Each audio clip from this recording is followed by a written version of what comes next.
হরে Krishna. 27 June শুক্রবার, আজ রথযাত্রার দিন। আজ বছরের সর্বশ্রেষ্ঠ দিন, অত্যন্ত বিশেষ এবং পবিত্র ও শুভতম দিনে অবশ্যই আনুন এই একটি গাছ। সংসারে তথা পরিবারে কল্যাণ হবে, সুখ সমৃদ্ধি আসবে। আজকের এই পর্বে আমরা সেই প্রসঙ্গ জানার চেষ্টা করব।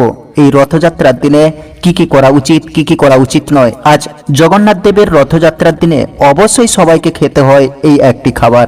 বিশেষ করে এই রথযাত্রার দিনে আপনি কিছু করতে পারেন কিংবা না পারেন, অবশ্যই বাড়িতে এই একটি খাবার গ্রহণ করুন। এতে জীবনের তথা পরিবারের অশুভ ও বাস্তুদোষ কেটে যাবে এবং সুখ ও সমৃদ্ধি আসবে। খুবই গুরুত্বপূর্ণ প্রসঙ্গ, আজ প্রত্যেকেরই জানার প্রয়োজন। সকলকে স্বাগত জানাচ্ছি আমাদের পবিত্র বার্তা চ্যানেলে।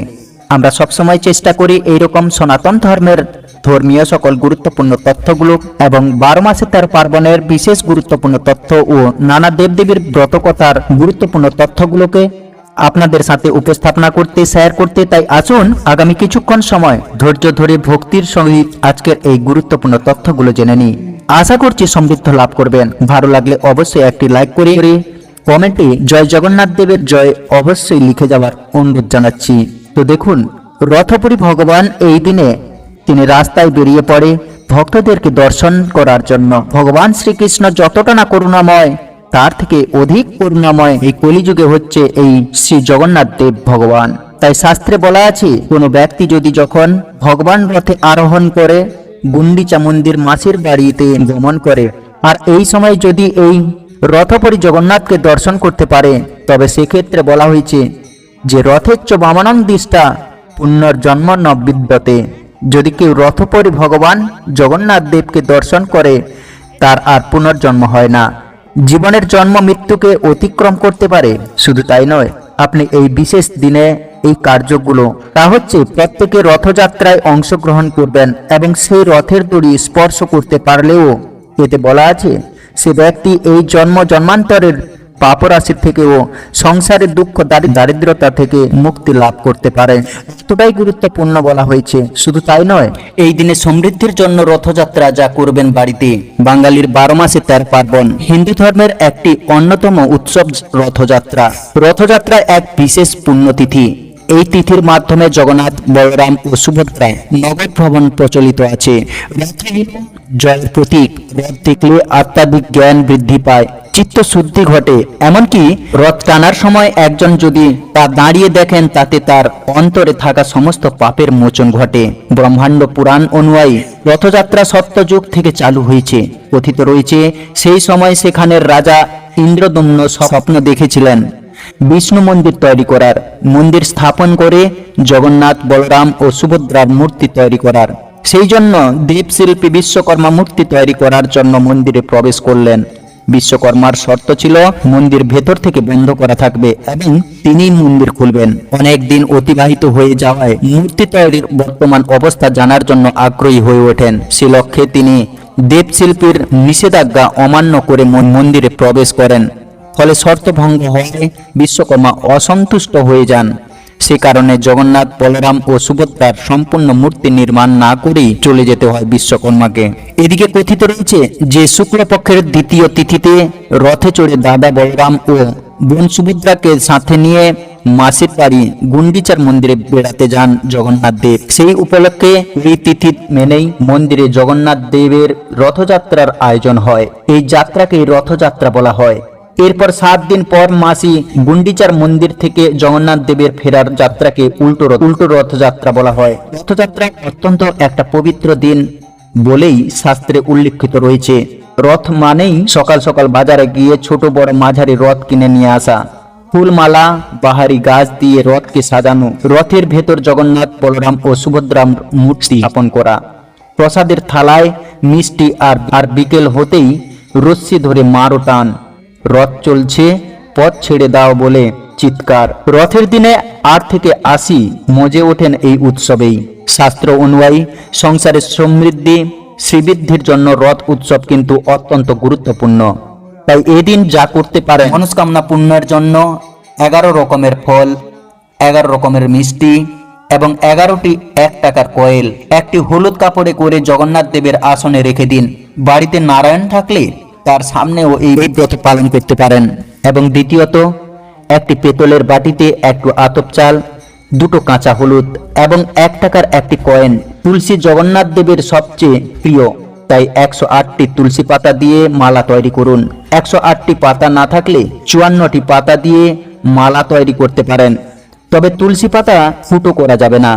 তুলসী পাতার ডগাগুলিকে বেঁধে বেঁধে এই মালা তৈরি করতে হবে। তৃতীয়ত, যে কোনো পুণ্যতিথিতেই গঙ্গা স্নান করে থাকেন অনেকে। রথযাত্রার পুণ্যতিথিতে গঙ্গা স্নান করাকে শুভ বলে মনে করা হয়। বাড়ির জগন্নাথ দেবের মূর্তিকে সাদা চন্দন, সাদা হলুদ ফুলে সাজিয়ে তুলুন। সঙ্গে সাজিয়ে তুলুন বলরাম ও সুভদ্রাকেও। পঞ্চমত, এই দিন জগন্নাথ দেবের সামনে জ্বালিয়ে দিন ঘির প্রদীপ। লক্ষ্য রাখুন প্রদীপটি যেন জ্বলতে থাকে। সেই প্রদীপ থেকে জ্বালিয়ে নিন রথে রাখা প্রদীপটি। ষষ্ঠত, ঠাকুর ঘর ছাড়া ঘরের অন্য কোথাও জগন্নাথ দেবের মূর্তি থাকলে সব মূর্তিতেই মালা ও ফুল চন্দন দিন। দেখুন, জগন্নাথ দেব ক্ষীর খেতে ভালোবাসেন। ক্ষীর যেন থাকে জগন্নাথের প্রসাদে। রথ টানার আগে অবশ্যই শঙ্খধ্বনি ও কাঁসর ঘণ্টা বাজান। রথের দিনে গাছ পোতা খুবই শুভ, তাই এই দিন অবশ্যই গাছ লাগান যা আপনার পছন্দ, যা পরিবেশের জন্য যেমন প্রয়োজনীয় তেমনই কিনুন, আর গাছ কিনে অবশ্যই লাগান। রথযাত্রার কথা শুনলে আমাদের সবার সামনে যে ছবিটা ভেসে ওঠে সেটা হচ্ছে হাজার হাজার ভক্তেরা জগন্নাথ দেব, সুভদ্রা ও বলরামকে রথে বসিয়ে টেনে নিয়ে যাচ্ছে তাদের মাসির বাড়িতে। রথের সামনে ছড়িয়ে পড়ছে পুষ্পবৃষ্টি, হরিনাম সংকীর্তন, হরিনাম সংকীর্তনে মুখরিচিত চারদিক। এমন ছবি ভেসে আসে আমাদের চোখে। রথযাত্রা নিয়ে কবিগুরু রবীন্দ্রনাথ সেই বিখ্যাত লাইন লিখেছিলেন, রথযাত্রা লোকারণ্য মহা ধুমধাম, ভক্তেরা লুটায়ে পথে করিছে প্রণাম। পথ ভাবে আমি দেব রথ, রথ ভাবে আমি, মূর্তি ভাবে আমি দেব হাসে অন্তর্যামী। কবিগুরু তার কবিতায় যে রথযাত্রার কথা বলেছেন, সেই রথযাত্রার সম্পর্কে আমরা আসলে কতটা জানি, কি রয়েছে এই ইতিহাসে, কি রয়েছে এর ইতিহাস, কিভাবে এলো এই রথ, কার হাত ধরে শুরু হলো এই অপূর্ব যজ্ঞ। আজকের এই রথযাত্রার সৃষ্টি, এই দেহই রথ, আর আত্মা দেহরূপ রথের রথী, আর ঈশ্বর থাকেন অন্তরে। তার মানে দাঁড়ায় ঈশ্বর আমাদের অন্তরে থাকেন, তার কোনো রূপ নেই, তিনি সর্বত্র বিরাজিত। ঠিক এই কথা পবিত্র বেদেও বলা হয়েছে আভঙ্গমান সগোচর শব্দের মাধ্যমে, যার মানে হলো মানুষের বাক্য এবং মনের অতীত। আমরা মানুষ, তাই তাকে মনের ভাবের সাথে মিলিয়ে যা সাজাই।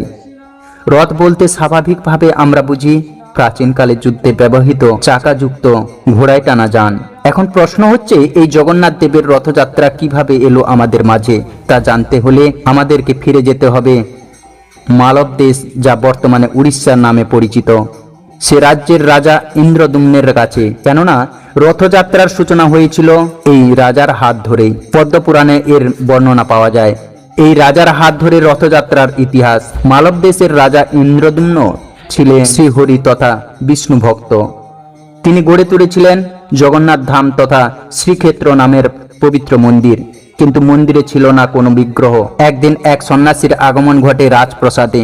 রাজার সেবা যত্নে তুষ্ট হয়ে তাকে বললেন, নীলমাধব ভগবান বিষ্ণুর আরেক রূপ, এর গুপ্তভাবে শবরদের মাধ্যমে পূজিত হবার কথা। নীল পর্বতের ধারেই ছিল শবরদের বসবাস। সন্ন্যাসীর কথা শুনে নীলমাধবের দর্শনের জন্য ব্যাকুল হয়ে গেলেন রাজা।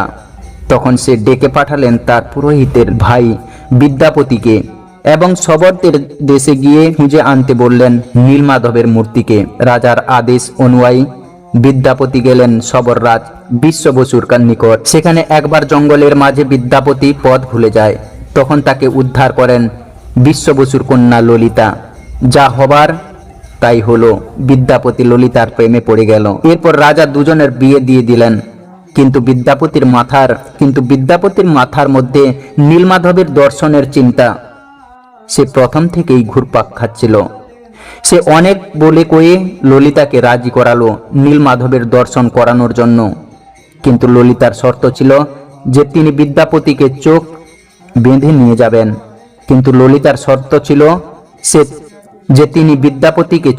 নিয়ে যাবেন। বিদ্যাপতি গেলেন চোখ বেঁধে, কিন্তু সাথে করে নিয়ে গেলেন জবের দানা। যাবার পথে ললিতার অগোচরে তিনি সেই দানা পথে ফেলতে গেলেন চিহ্ন হিসাবে। নীল পর্বতে গিয়ে নীলমাধবের দর্শন পেয়ে বিদ্যাপতি ধন্য হলেন। এরপরে তিনি খবর পাঠালেন রাজা ইন্দ্রদ্যুম্নের কাছে। রাজা তার রথ সৈন্য নিয়ে এলেন নীলমাধবকে নিয়ে যেতে, কিন্তু শ্রীহরির লীলা বোঝা বড় দায়। রাজা পৌঁছে গিয়ে দেখলেন যে মন্দিরে নীলমাধবের বিগ্রহ নেই। যদিও এ নিয়ে বিভিন্ন মত রয়েছে। কোথাও বলা হয় নীলমাধবে নিজে থেকেই নীল হয়ে যায়, কোথাও বলা হয় নীলমাধবে নিজে থেকেই লীন হয়ে যান।